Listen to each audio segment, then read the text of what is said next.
dan bangga banget karena ya sesuai dengan target pribadi, karena memang sebelum kesini memang saya ada di ranking 2 dunia, dan iya sesuai dengan target. Dan Cina memang Cina memang tangguh banget, jadi ya tapi saya bersyukur karena hari ini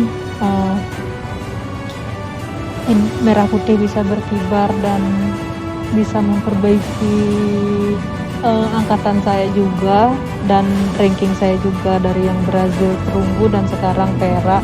Dan semoga nanti yang tahun depan ASEAN Para Games dan ASEAN Para Games bisa tampil lebih baik juga. Dan ya terima kasih semuanya atas dukungan dan supportnya.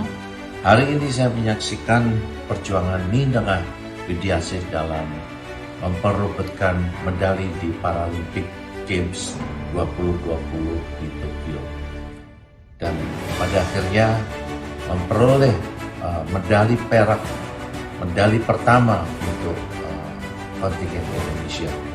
Saya memberikan apresiasi yang sangat besar kepada Nindengah Widiasih beserta official dan para atlet Paralimpik lainnya.